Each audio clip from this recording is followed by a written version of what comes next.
everyone, it's Kelly Hoey, author of Build Your Dream Network, and back here for another conversation with my great pal, Monica Parker, Hatch Analytics, usually in London, now in Nice, France.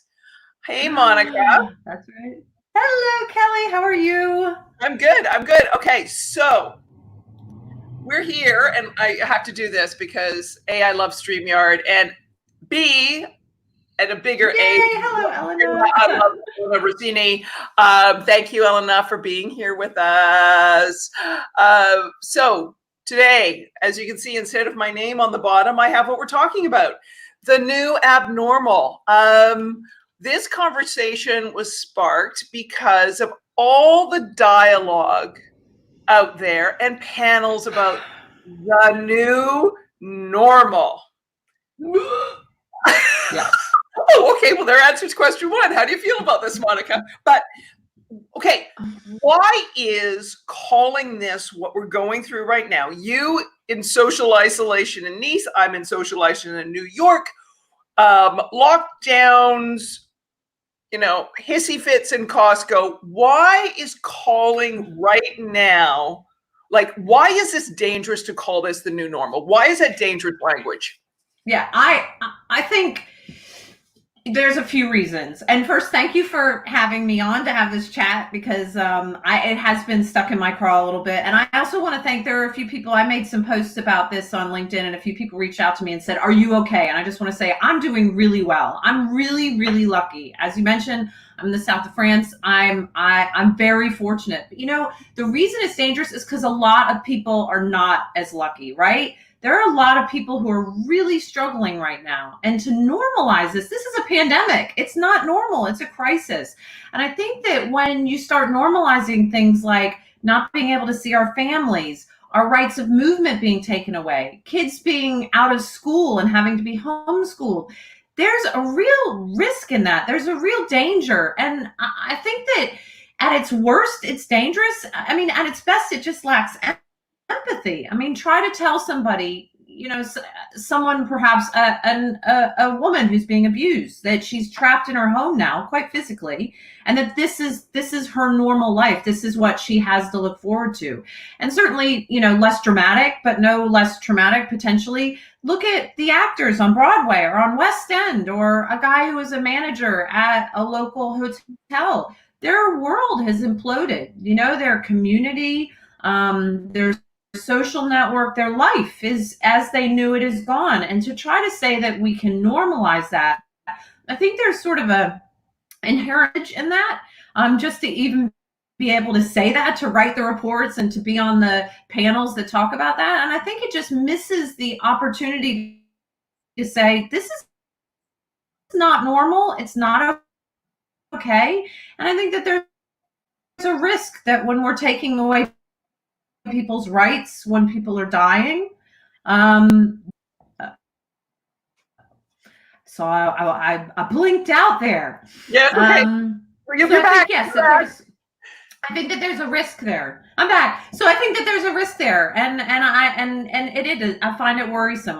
Find it worrisome when people want to use that language, and I assume best intentions, right? I know when people are using this language, they're not intending to do it to be cruel, but I just want to raise my hand and say, you think you're being helpful, but maybe not so much. Yeah, and maybe, I mean, it's not actually helpful. Yeah, and part of this, and knowing you, that when you're talking about some of these things, this is like an exceptional situation where we all need to do what is bigger. We need to behave in a way that is bigger than our individual selves, because it is exceptional to have restrictions on your movement. And the better reaction is, this is an exceptional situation. I need to make an exception as to how I would usually behave for these reasons. But when we say the new normal, then, maybe that's when we get, and I'll just keep going back to hissy fits in Costco. So what is a better, what is a better way to talk about right now? Like, what language should we use? Well, I think you hit the nail on the head in a sense when you said that as individuals. So I think as individuals, we are better at being empathetic. I think as individuals, we are actually better at connecting on with what people are struggling with. But as systems, as businesses, as governments, I think we tend to be quite lousy. And so when we're asking, and I guess I can talk about in a minute what we should be saying, but I want us to recognize that this is sort of, I guess, a microcosm of what I see all the time in the work that I do with change management, that people always want to rush the change, right? They want to get through it more quickly. And I'm amazed that I'm talking even to businesses now and they're saying, yeah, we've got this remote working. We're done. We're good. You know, we've got it. And I'm like, who's got it? It's fine that it's sort of working, but is it that it's working for you now? Or is it that it's working, you just don't want to talk about it anymore? And I think that that's one of the things is we want to rush to, yeah. I just want to check it. Oh, good. That's off the list. Done. Okay, changed. We're changed. We can move on. And then the problem is, again, where it's dangerous, is that puts the onus on the people who are still struggling, right? So the people who aren't normal yet, who don't feel normal, then it's their fault because they're behind the curve, right? So then it stops being the responsibility of the business or the society or the culture or the government to help people. It becomes your responsibility. You have to fix it. You're the one who's behind the curve. And I think that is really, our opportunity there is to be slower with this, to just not rush it. I've been using this term almost in my own head. I'm calling it kintsugi leadership. This idea of, the idea of wabi sabi, and then kintsugi is where you break apart the pottery and you put it together with a precious metal. And I think that's what we need to do. We need to take these pieces of the broken systems and really examine them, look at them, study them, honor them, and then put them back together. Don't try to spackle over it. And it needs to be done slowly. I don't know why we want to rush so quickly. I think it gives us a false sense of security that now I've got my hands around it. But you don't. None of us do. We can't. Nor should we. And when we do that, I think we lose the opportunity to really study and consider what is it that we want it to be when we put it back together, right? When we put things back together, we want it to be something, I would hope, fundamentally better than where we are. Where we came from wasn't that great. Look at this. Let's look at the state of the workplace. In most countries, almost more than 80% of people were unhappy with their work environment. They were disengaged. We have issues with mental health, issues with trust. And so now everything's been broken apart. Why do we want to be in such a hurry to either put it back the way it was or to just fix it to this point in time? We have to be more comfortable with it being fluid and to just say, these bits are broken. I don't know quite where they go back together, but this is what I imagine they could be. And then honor all of that. But I think that the risk, again, is to be in such a hurry and then to say it's fixed. It does tell everyone else who's not there yet that there's something wrong with them. And that makes me, again, I think that lacks a lot of empathy as well. Absolutely. Absolutely. And I'm thinking as I'm listening to you, Monica, of headlines that I've read and seen where people are like, well, that's the end of the office. Everyone get rid of your office. And like, ditch the because we're not human, because our brains have evolved that quickly. We're not humans anymore. We obviously don't, in fact, being like around people. Right. Yeah, I've heard that too. Yeah, and so I see those headlines, and then I'm thinking of the slide that you shared at a presentation you did last week, which was what, 83%, 80 some odd percent of employees find their meaning and engagement at work because of their co-workers and colleagues. Like, the office has not died, people. No. It's going to become more important than ever. Yes. So why don't we honor the fact that they want to be engaged with and find meaning from their colleagues rather than rushing to ditch a lease?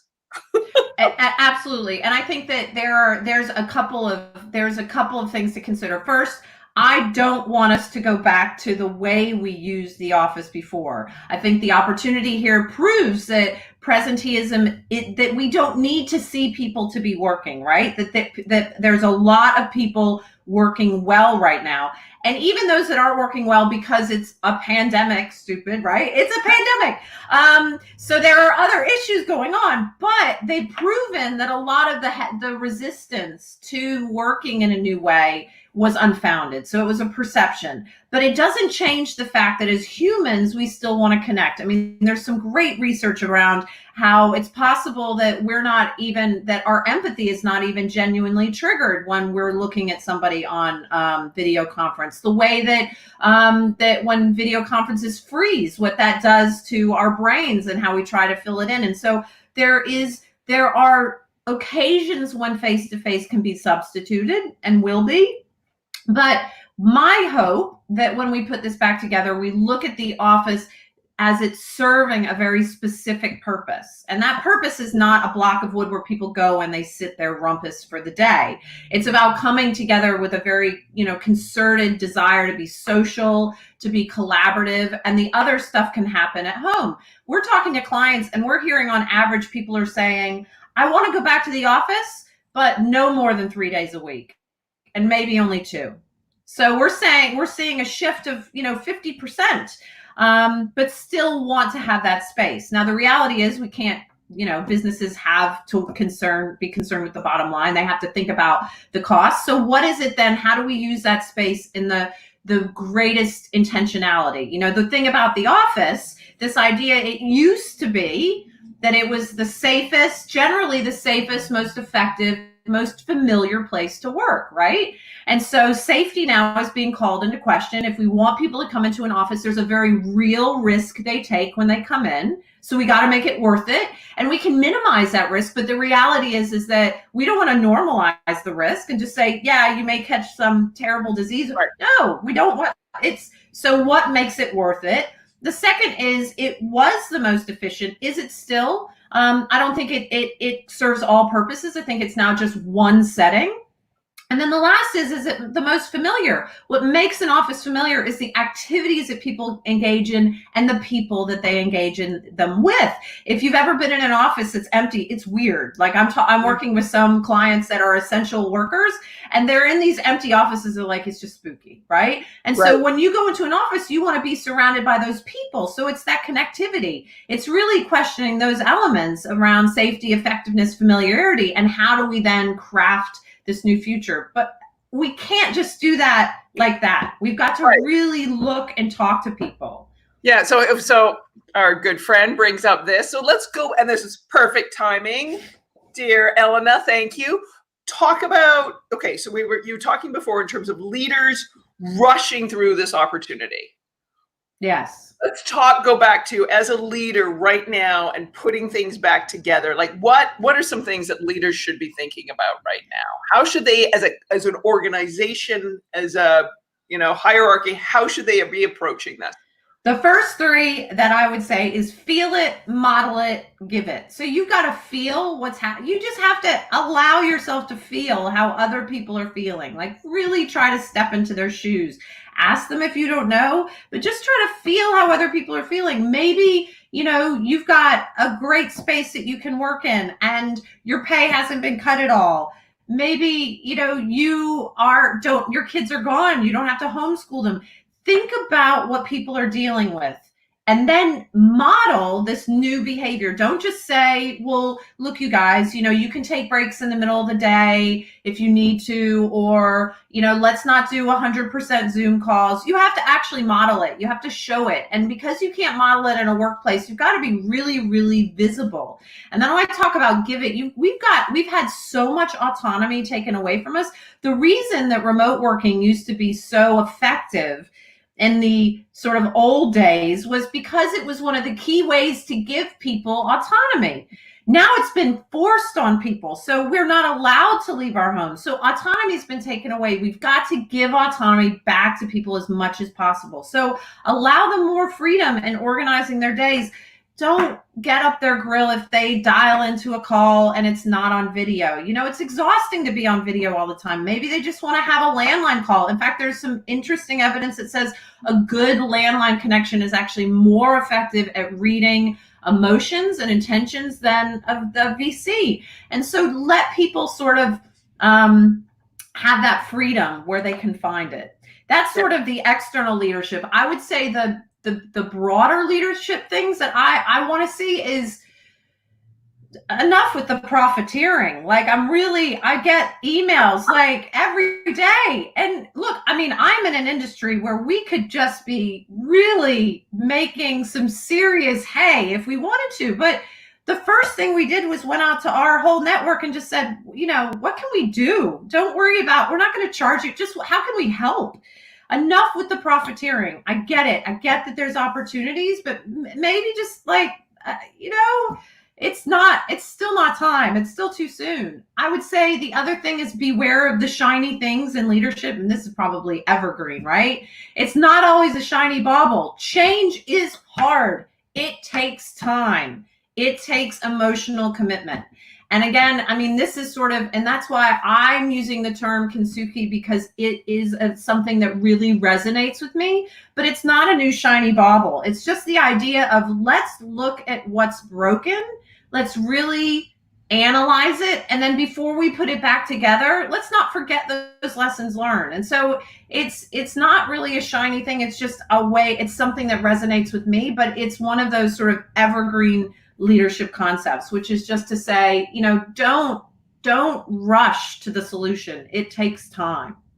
Yeah. Oh, wow. Yeah. I'm just, you know, as I'm listening to you, I'm thinking, oh yeah, we rush in to say this is the new normal, and we put procedures in places and things. And I'm thinking, you know, some of this, what we did with airline security, you know, the places where you have to take off your shoes, the places where you don't, which makes you question why you take off your shoes in the other places. And perhaps just a little theater. It's just a little theater, maybe. Just right. Sorry, any TSA viewers. Wait, yeah.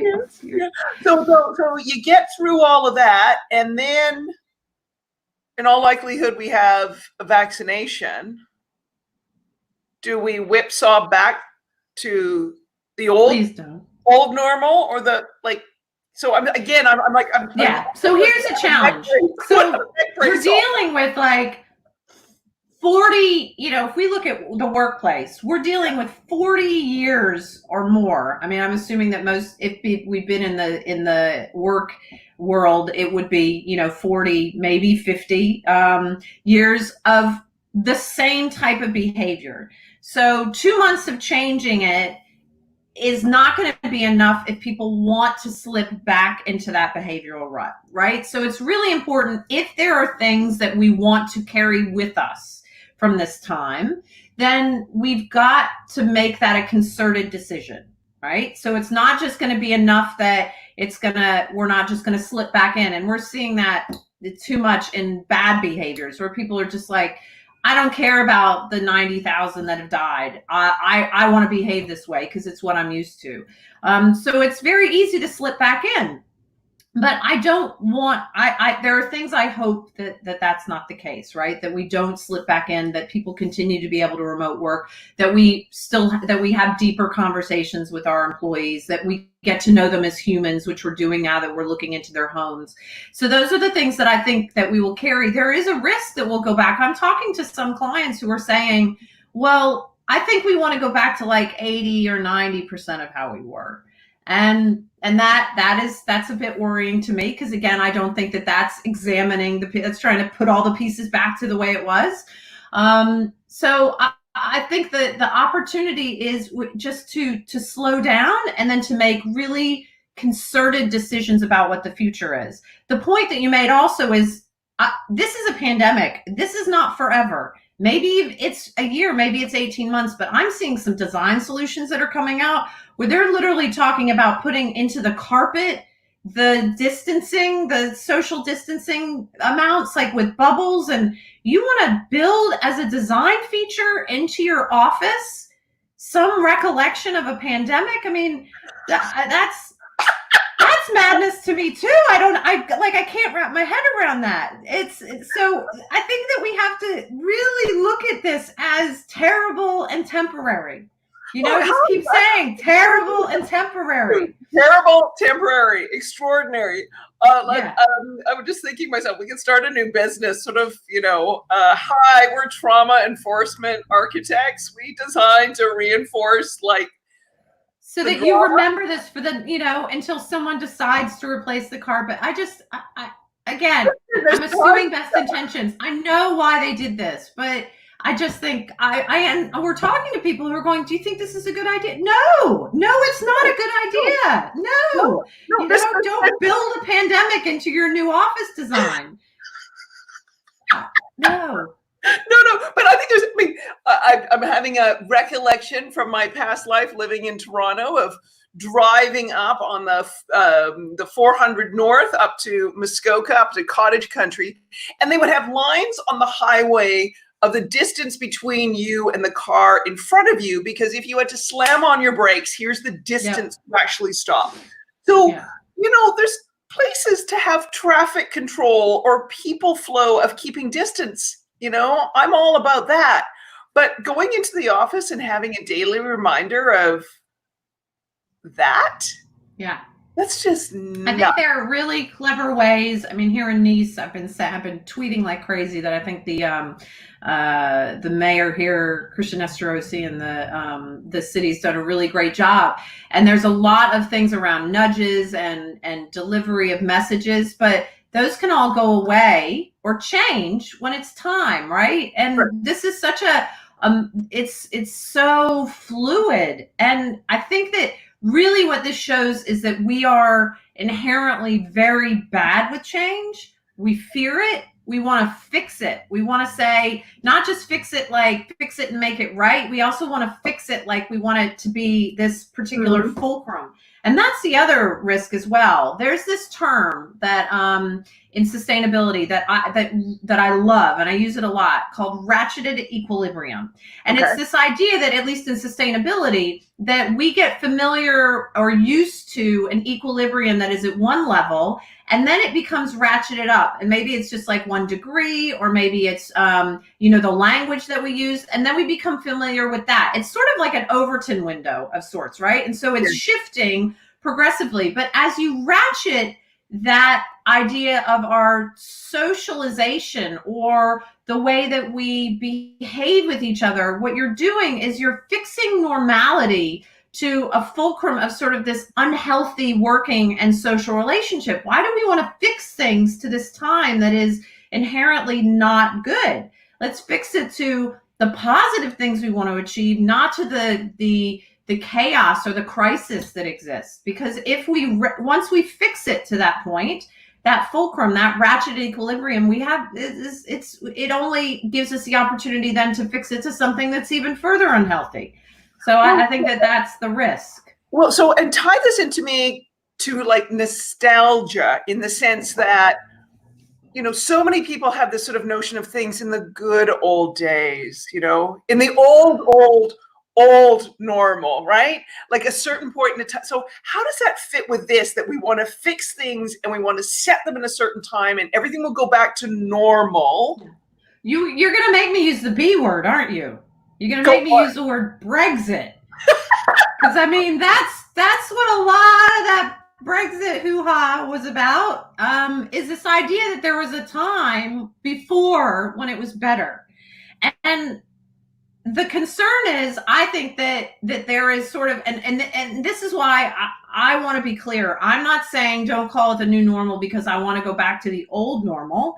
I'm saying that this is abnormal. And there will be, I think there's a time when we can say, oh, this is probably the new normal. We are not there yet. It is way too soon. It's 2 months. In the history of time, that is just, I mean, that's barely a blink. So I think that absolutely there are people who want to go back to what it was before. Thankfully, I can't say that's the case. I hope that we don't. What a lost opportunity. I think nostalgia is wonderful. It's comforting, but it's it's you can't. What is the statement? You can't step in the same river twice. It is, that time is gone, and so Right. it would be such a lost opportunity to not create something fundamentally different and better in the future. We're just not there yet, and we're not ready. We can start looking at the building blocks, exploring the pieces, but it's just not time to say they're fixed now. They're fixed and fused to each other, and this is what it looks like. Yeah. Wow. What have I missed on this? What else? I mean, I've got my little note here, the Costco meltdown. Like that just is that Dude. is that part of this language? Like if we said that this is exceptional as opposed to normal in the sense of you were talking about taking away of rights, if we said we need to make you to make an exception to what is usually the case, so please put on a mask, as opposed to saying them this is the new normal, which now makes me feel like I've been deprived of something. I think that is the risk when you're taking people's rights away and you go, well, this is the future, then that people are going to naturally resist that. And I think people should resist it. The resistance at the expense of other people's safety is a bit annoying. I mean, I think that there is this idea of, well, let's just have respect. And also, come on, dude, it's private property. Like, you got to follow the rules. You don't? Then don't go to Costco. Like, sorry. Right. I'm not a member. I can't go in. Is that a violation of my rights? No. But I think that I do love the term. I'll tell you, if this becomes normalized, I'll be COVIDiot. Like, it's just, I think that just falls into being a COVIDiot. But I think that there could be much. I was having a sort of a chat and a whinge with our head of change and comms, Fiona, and she was saying, "Goodness, I mean, this is like a lesson in a master class in how not to run communication strategy between." And I won't call out certain governments, but you just go, that's not how you explain that to somebody. That is not how you manage change on a massive level. And then you can look at these glimmers of where it is working. And I can say that, and Nice, I'm seeing a lot of really just the simple, positive ways to nudge people to say, we're a community. This is what we do for each other. And I think it's unfortunate that we're not seeing more of that. But it is, again, an example of change management. We see the corporate version of a COVIDiot all the time. You get, these terrorists in change management who just for the sake want to be difficult. And you have to say, okay, change is a chariot. It's going to go around. Some people are going to get on, others aren't. And there has to be an acceptance and at some point probably accountability for the people who choose not to. Because when you don't, then it damages the ability to create change across the whole rest of the population. Right. Well, I would say people who just want to be difficult for the sake of being difficult, who protest against something for the sake of it. But, to bring this back, I mean, someone behaving like this because, the equivalent right now of no shirt, no shoes, no service. Yes. Okay. That or getting a ticket when you don't wear a seatbelt, right? Everybody pushed back about that, but freedom, America. No, dude, you got to wear a seatbelt. Now people just don't even think it. Right. But we don't click a ticket. We don't necessarily need to like that. But this idea that these things in our personal lives, we're now bringing that into the work environment, and how people may either push up against the rules a company puts in place, or how they push up against their coworkers because their coworkers are doing the gloves and the mask.